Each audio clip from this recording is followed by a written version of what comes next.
Well, good morning, good morning. After a couple of weeks off, I am back live for the Baffled Brain, Demystifying Dementia. And I am super excited to be here this Saturday morning. I don't know about you guys, but it is hot. Hot here in sunny South Carolina. And I am very excited to be back. I took 1 week off for the 4th of July, and then last week I was actually sick. And so we are back live. Today is July the 17th, 2021. Can you believe that it is July already? And if you are on live, I would love to see you say live. If you're on the replay, I do check back and I look at people's comments later on and try to answer them if I'm able. My name is Lizette Cloete. I'm an occupational therapist, and this is the can't English. This is the Baffled Brain, Demystifying Dementia, and I am here this morning for an hour to serve you and answer questions related to dementia. So welcome. I am going to start with a little bit of an editorial. I don't normally do this, but since I've not been here for a week or so, I figured I might just talk a little bit first. So what I wanted to talk about this morning, just for a couple of minutes, is what does the term dementia actually mean? We hear about dementia, right? The name of the group is Alzheimer's and Dementia Support Group, right? And the name of my program is the Baffled Brain Demystifying Dementia. Well, what does dementia actually mean? Well, the word dementia means out of one's mind. Literally, it's a Latin term, de mentis, out of your mind. But when we talk about dementia, like we just did, the term dementia, it means it's an umbrella term for all the different types of dementia. So what I mean by umbrella term is it's just an overarching term that includes things like all the different types of dementia. It includes Alzheimer's dementia, it includes mixed dementia, it includes vascular dementia, it includes all of these different types of dementia.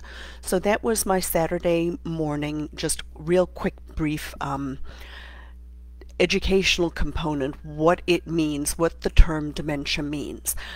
So I hope that was helpful, and I have my handy dandy list of questions. Since there's hardly anybody on here yet this morning, please, if you're here and you have a question, please answer, or please ask me a question. This is for you, in order for you to have your questions answered. This is my way of serving this community. So here is the first question. The first question was asked by Jessica. And I found this was a great question. This is actually something that we talked about a little bit in my private Facebook group, which is called Think Different Dementia Education Group. I actually talked about this on Thursday night. So Jessica's question is, why do people with dementia lie? Do they genuinely believe they are telling the truth? My loved one really didn't lie much before dementia, but now lies at the most random stuff. Anybody else? And I thought this was a great question. And the reason I thought this was a great question is because there's actually a word for this. And we talked about this, like I said, in my group on Thursday night. I talked about this. This, Jessica, is actually what's known as confabulation. So what is confabulation? So yes, I would say some people with dementia lie. I think that there's a line that they kind of go over at some point or another. Beforehand, earlier on, people with dementia might be a little bit more cognitively aware, and so they could lie. You know, if you think about how people with dementia progress, they go very similarly through the reverse parts of how a child would develop, right? A 2-year-old child who is caught literally with the candy, you know, around their face, full of chocolate. Did you eat the chocolate? Will stand there and say, no. Well, they know that they stole the chocolate. So yes, I do think that people with dementia sometimes lie. But at the same time, there's a second thing, and that's called confabulation. Now, what is confabulation, Jessica? Confabulation is when somebody fills in the gaps, like Melissa Lopez, who's also an occupational therapist, she mentioned in my group. They fill in the gaps, and I thought that was a great explanation. So what's confabulation? Confabulation is when we know that we're supposed to know something, and then we confabulate and we fill in the blanks, or we make up a story because of a social construct, right? From the time that we're babies being held, we are learning to dialogue. Literally, a baby, when they're gurgling, you know, they're talking blah, blah, blah, blah, blah, and we're going, hey, lovey, and we're communicating with the baby. We are teaching them to dialogue. There's a dialogue going on. Somebody says something, somebody hears something, somebody says something, somebody hears something, back and forth. So a person who has been used to a dialogue with another person, you come in and say, Mom, what did you have for breakfast this morning? And Mom always has, literally every single day, has the same thing. She has grits, she has a piece of toast, some orange juice, or whatever, right? A cup of coffee. And you come in and you say, Mom, what did you have for breakfast? And she's like, oh, I had the most wonderful breakfast this morning, Lizette. I had bacon and eggs and some pancakes and a cup of coffee and a glass of milk, and it was wonderful. And you know, without a shadow of a doubt, that she did not have that for breakfast, right? But what she's doing is she's confabulating because she realizes, she knows that there is, that she should know what she had for breakfast. And secondly, that there's a social constraint, and so she fills in the blanks. So when Jessica, when you say, why do people with dementia lie? They sometimes are lying, and there's sometimes just generally thinking that they're telling the truth. They're confabulating. So I hope that it wasn't a great answer, but at least it was somewhat of a clear answer this morning regarding that. It is a super, super sleepy Saturday morning. Hardly anybody's up and going this morning. Including me. So the next question, if somebody doesn't have a question this morning, it may be a very short program, but that's okay. Those things have happened before. I would love for people to throw in the comments whether they're here live or if they're watching it on replay. If you're watching it live, I would love a comment just to know that somebody's out there. If you're watching it on replay, if you have any specific questions, I would love to answer questions. That's why I'm here. I try to answer questions live, so but if I don't have questions live, I have a handy dandy cheat sheet. If you like the topics that I talk about, I invite you to join my Facebook group, which is called Think Different Dementia Education Group. I changed the name a couple of weeks ago to reflect, hey Pietra, so glad you're here. To reflect what I'm hoping the group to become, which is more of an educational group. So Think Different Dementia Education Group is my private Facebook group where I do an hour educational program per week. So the next question I have on my sheet is from Nicole. So Nicole, this kind of goes with the same, along the same vein as the first one. Does anybody's loved one make up stories that are completely untrue? My mother was with my husband on the lake for an hour or so before I came to join them, and he and his mother had her floating around and playing in the water. When I arrived, she told me they would not let her go near the water, would not even let her touch it. My poor husband and daughter and my mother-in-law confirmed that's not the case, but she was convinced that he did not allow her to go in the water. How do you deal with it when your loved one accuses you or someone else of things that just aren't true? That is a great question, Nicole. So here's the question again. Does anybody's loved one make up stories that are completely untrue? My mother was with my husband on the lake for an hour or so before I came to join them, and he and his mom had her floating around and playing in the water. When I arrived, she told me he would not let her go near the water, not even let her touch it. My husband and daughter and mother-in-law confirmed this is not the case, but she was convinced that he didn't allow her to go into the water. So how do you deal with it when your loved one accuses you or someone else of doing things that just aren't true? So, that's a great question, Nicole.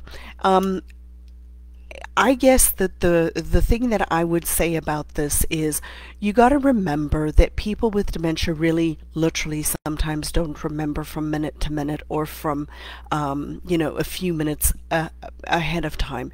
And so one of the biggest communication barriers that we have with people with dementia is that we are that we know the reality, but they're living in a different reality. If you think about somebody with severe memory deficits, literally living only in the moment, right? So in the moment that she's in the water, she knows that she's in the water.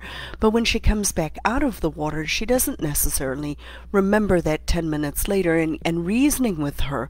So one of the biggest challenges is we're trying to reason with somebody who is having memory deficits, right? And you cannot reason with somebody who cannot remember. It's like trying to reason with a young child when they're having a temper tantrum. You cannot reason with a young child when they're having a temper tantrum. You have to wait until later on. The difference is that somebody with dementia sometimes literally cannot remember, regardless of what it is that you what you're saying to them. They did not put it in their brain. So let's talk about memory for just a brief second, right? So we all have, our brains work literally like a filing cabinet or a computer. A computer is a good example, right? So you type something in the computer, you want to save it somewhere, right? You have to press save. But if you just save that document that you've just started anywhere, you're never going to find it again. How do you save it, right? You save it by, you give it a name, and then the computer puts it in a specific spot, and then because you have the name to that file, you can go find it again, right? So that's called coding. And so when we go back in, and I want to go find this video later on my computer because I downloaded, right? So I have to type in today's date or something to find that. That's called retrieving. Our memory works the same way. It's called coding and retrieving, coding and retrieving. So somebody with dementia who is unable to code information can never go back and retrieve it. So when Nicole's mother-in-law says that she was in, they didn't let her in the water at the lake, it's not that she's necessarily lying about it. It's that she did not encode that information that I was actually in the lake, and then trying to reason with her mom, look, your bathing suit, it is wet, you were in the water, is not going to help because she didn't encode it. So if you don't encode that information into your brain, there's not an ability to retrieve it out later on. So I would caution you, Nicole, to not necessarily believe that she's on purpose lying, because that's frustrating for you as the care provider, right? As the care partner. I've been reminded not to use the words care provider because you're a care partner or a care companion, right? It's not that it's frustrating to us when we think that our loved one is on purpose lying to us. So don't think about it necessarily, Nicole, that mom is lying about being in the lake or not being in the lake. It's that your mom didn't encode that information, and so everybody around her can retrieve it because they saw it and they recall, but your mom didn't encode it, so she cannot retrieve it back out again. And if you think about it a little bit differently, it'll make it so that it's not quite as frustrating for you regarding how to interact with your mom. So I would love a couple of questions out there, since nobody's throwing any questions at me. I would love you to throw me a question. This is what I'm here for, is to actually answer questions live. I'm getting less questions live, so I might have to change the format of the program a little bit, but I'm hoping not to. But in any case, my name is Lizette Cloete. I'm an occupational therapist. I've been an occupational therapist for about 30 years. I primarily work in home health right now, and my passion is serving people with dementia, and I'm here to use my almost 30 years of experience to help you answer your questions in this large group called Alzheimer's Dementia and Support. So I hope if you have questions that you will ask me questions. There are 3 ways you can get a hold of me. You can message me, Lizette Cloete OT, just on Messenger here in Facebook. You can join my Facebook group called Think Different Dementia Education Group, and then you can subscribe to my YouTube channel just called Think Different Dementia. So there are 3 primary ways you can get a hold of me. I'd love for you to join my group. I'd love for you to ask me questions live. That's what it's here for. So I am going to answer another question here. So Kate from the group asked, can we talk about swallowing again? My loved one went into the hospital on Saturday and had a medical incident, heart-related, and he is in stage 6 of the disease process. Today he cannot swallow, and this has come out of nowhere, and the doctors have put him on fluids, and let's see what happens tomorrow. One day he's eating and the next he cannot swallow. Is there any coming back from this? So Kate, first thing, I'm so sorry that your loved one is in the hospital. I know that that's super hard, especially, I mean, it's hard regardless. Being in the hospital is always hard. But being in the hospital with dementia brings its own challenges, especially in the later stages of dementia. You mentioned your loved one is in a stage 6, which means they're really pretty far along in their dementia journey. And he went into the hospital with a heart attack or a heart-related incident, and today he cannot swallow. So let's talk about all the things that I, as a provider, see related to these statements, right? He's in later stages of dementia. He had a heart-related event and suddenly cannot swallow. So your loved one has gone from one environment to another environment. So the moment a person with dementia, and anybody, we use our environment to cue ourselves about what's going on around us, right? And everybody does that. Normal people do it. People with dementia do it for sure. We use our environment to cue us, to keep us on track. So somebody with normal cognitive abilities uses their environment. So a person with dementia really relies on their environment to keep them on track.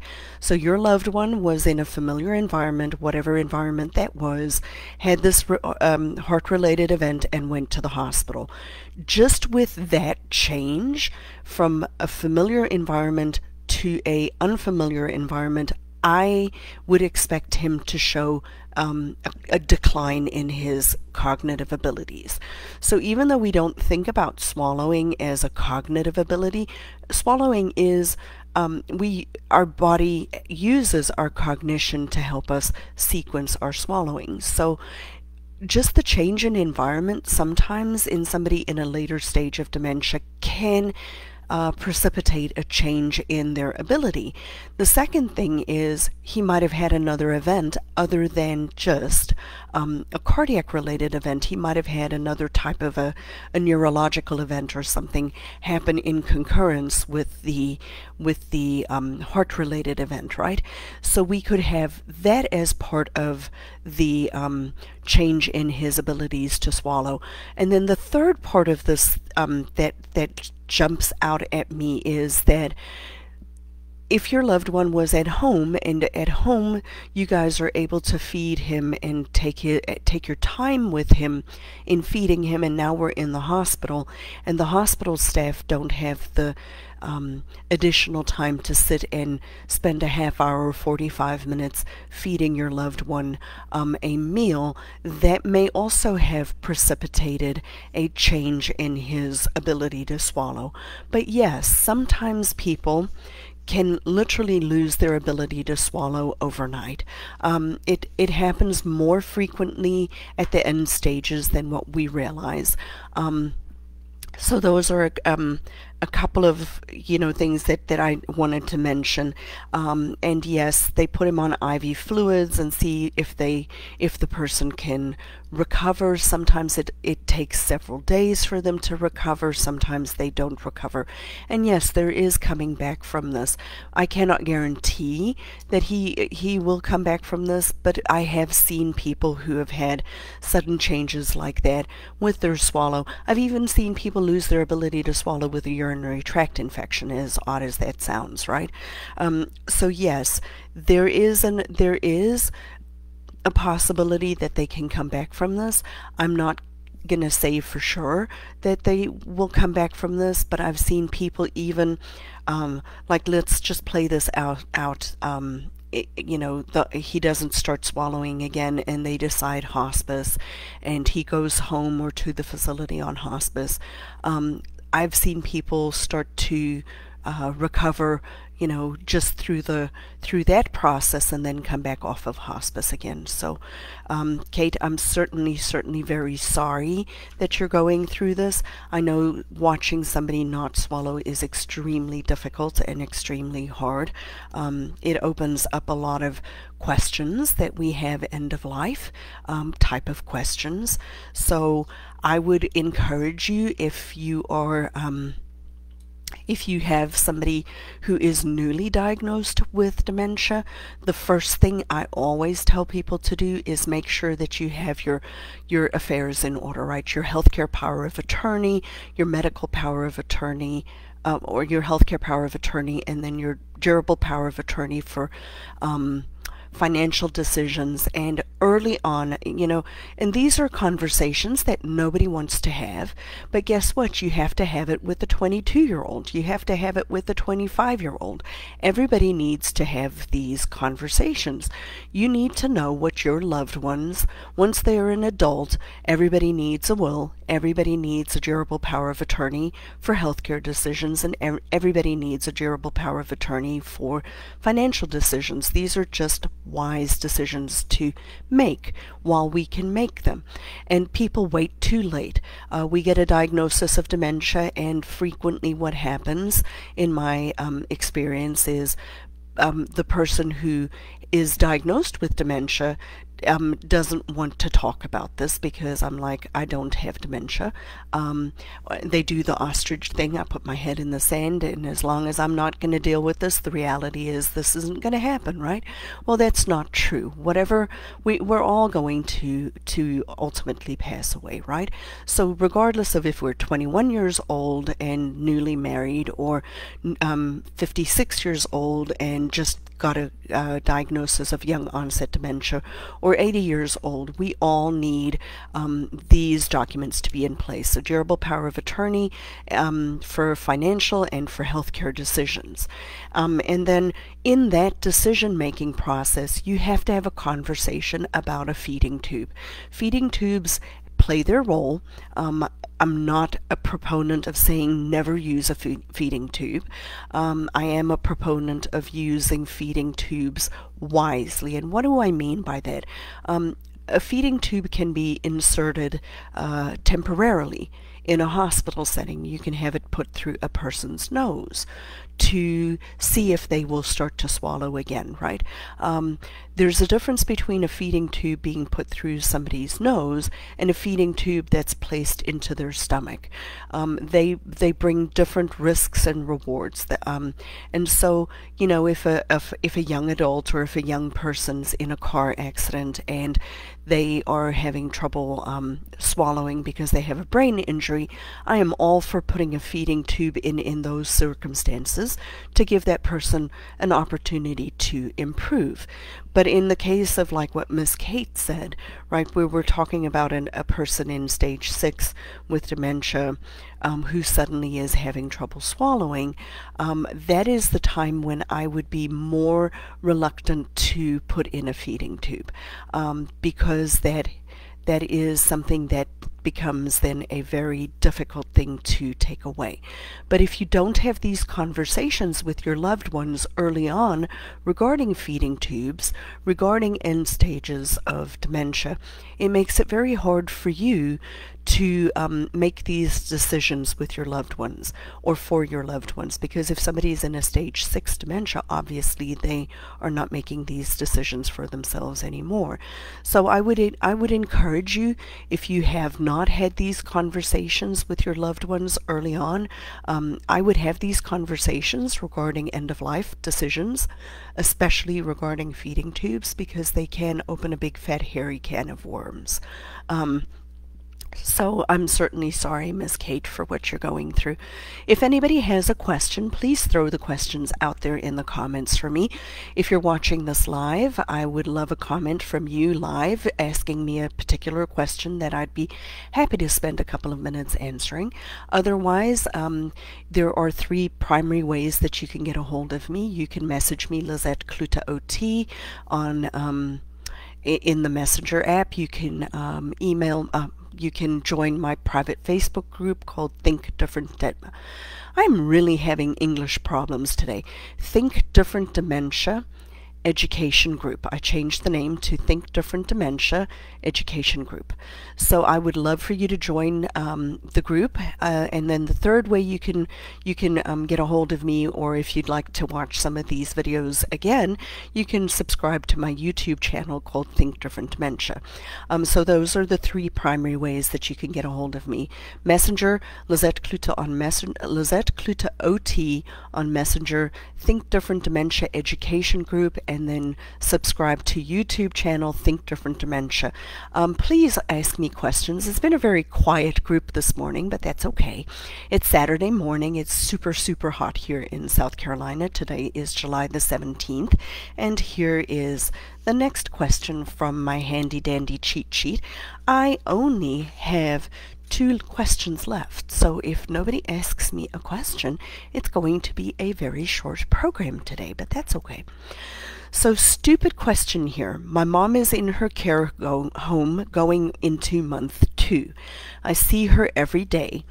My spouse wants to go somewhere for 3 days. I feel like I cannot leave. What do you guys think? I thought this was a great question, and I think this is you know, something that's definitely on a lot of people's minds, right? We have a loved one. They are newly placed in a facility. Per this person's statement, it's been about 2 months. She goes to visit her mom every day, but her husband wants them to go away for a few days, and she is having difficulty with that for probably a lot of reasons, right? She says, I feel like I cannot leave. And so here is, and I don't remember who asked this question, otherwise I would use their name. So here's what I have to say about that. I think it is great that you are going to visit your mom every single day. I think it is wonderful that you've done that for the first couple of months and that she's transitioned well into the nursing home. I want you to consider a couple of things.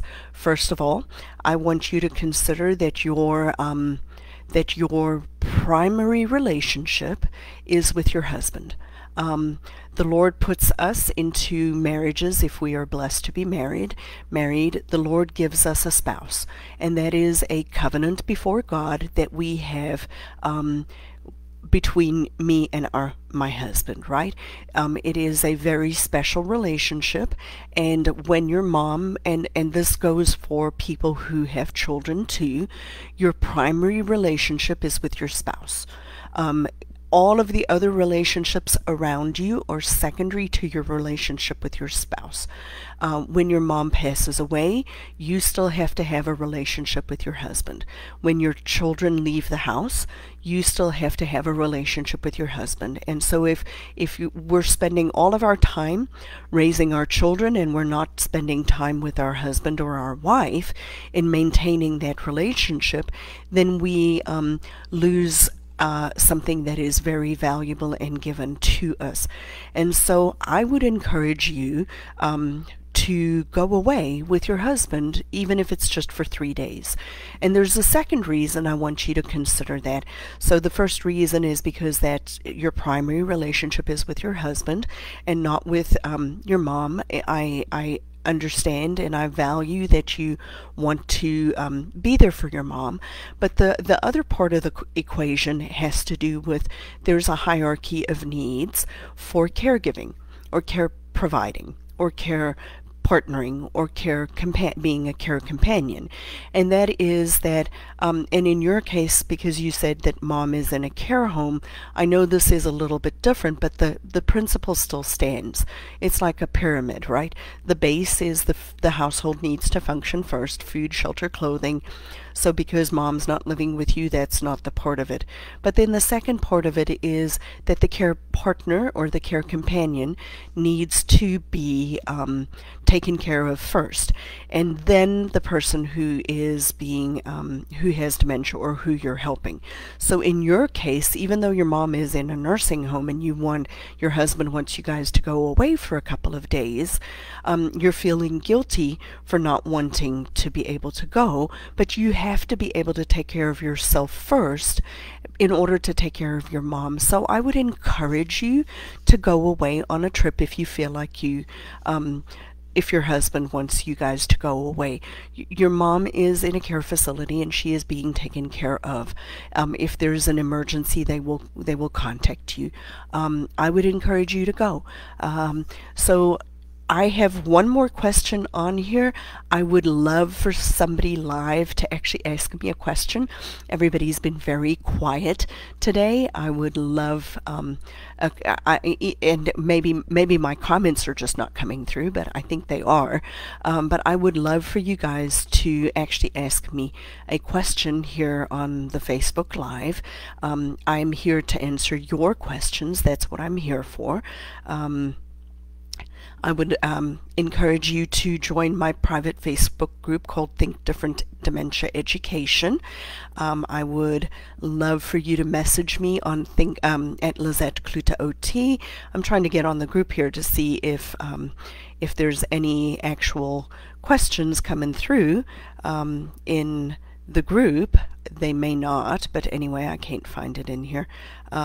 So anyhow, I have one question left. It's going to be a short program today.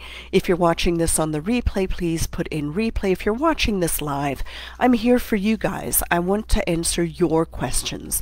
I see there are a couple people out there. Please ask me a question. It makes my life so much easier. If you ask me a question, I will answer it right now. If you ask a question in the replay, I try to answer them in the next show or in the comments if it's a short, quick question. So, excuse me, here is the last question. It's a long one, so I'm going to put my eyes back on. Monday will soon be here, and this is from Michelle. Monday will soon be here, and another visit from the hospice nurse. Every week she asks if I want the CNA to come do the showers for my mom, and I always decline because I have a very good routine with mom.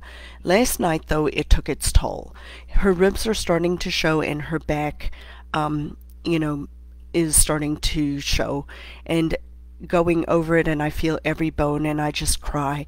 I never let her see me doing that, but it brings me so much hurt. I don't want to break up the routine, and for some reason showers during the day really trigger her.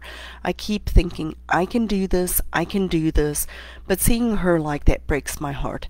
I call my daughter and I feel bad. She is dealing with enough. Her husband is currently deployed and she has her own stuff going on. She is very close to my mom, so I sort of shelter her from some of it, which lets me keep things inside. I speak to my sister and she tries to help me laugh through it, and I'm so thankful I have her.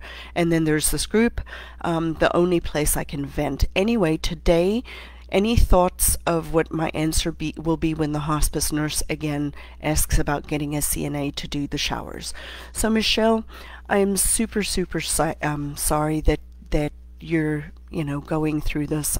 It's a hard journey, I know.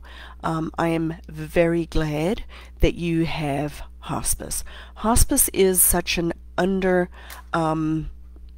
served, underutilized support system here in the United States.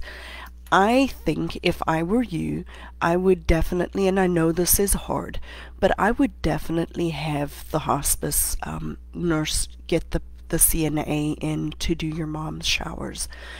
It gives you a break. I appreciate that it has been such a good routine for you and your mom for you to help her with her showers. But one of the things that you said in here, there are two things that number one is it's starting to be emotionally draining on you that your mom is losing so much weight, and it's making you cry, right?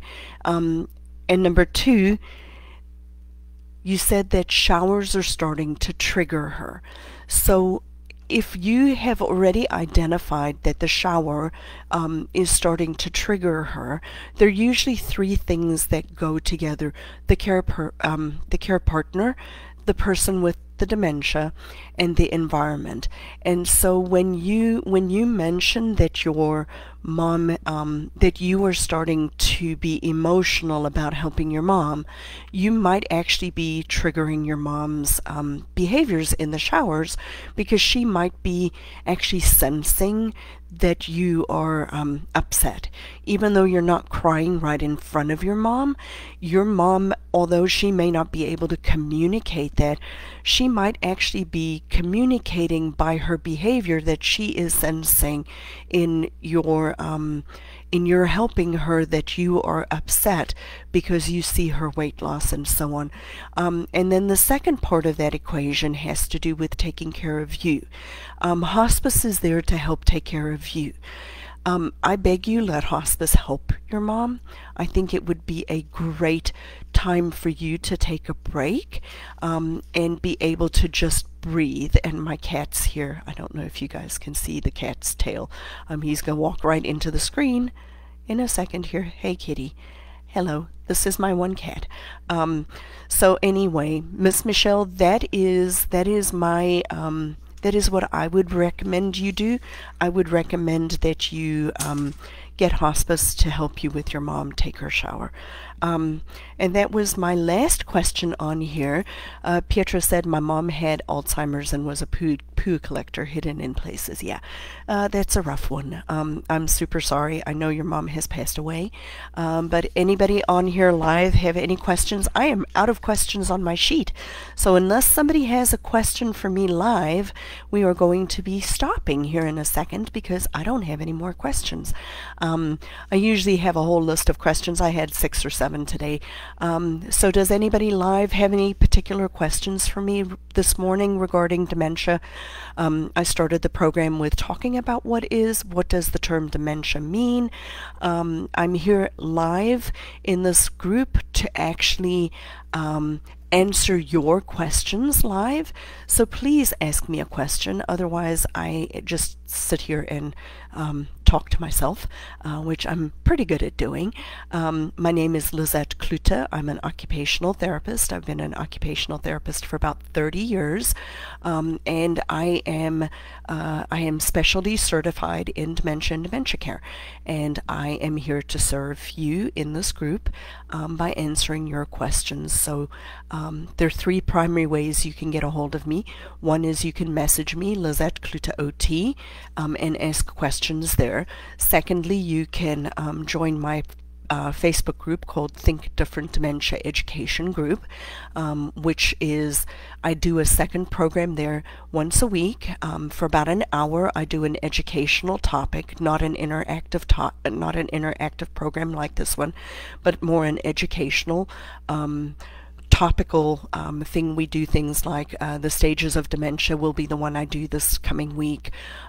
We talk about, I just do a lot of educational content there. And then the third way you can get a hold of me is you can subscribe to my YouTube channel called Think Different Dementia. So unless somebody has a question, today will just be a 40-minute program. I would invite you to join the group, Think Different Dementia Education Group, and like I end all of my programs, I'm going to stop today since nobody's out there. I think it's still Pietra. Pietra, great having you. Unless anybody has a question, this is there's two people on right now.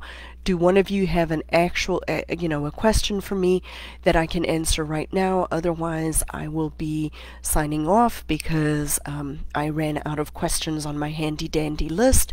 Usually somebody asks me a question. Nobody's asking questions today, but that's okay. Each one of these programs is a little different, so I'm always excited to be here on a Saturday morning. I don't see anybody asking me a question unless they're typing, but I can't see that. Nope. Okay. The Lord bless you and keep you. I will be back again next Saturday. And thank you for joining me live, Miss Pietra. I am happy to be there to serve you guys too. I will see you next week. Bye.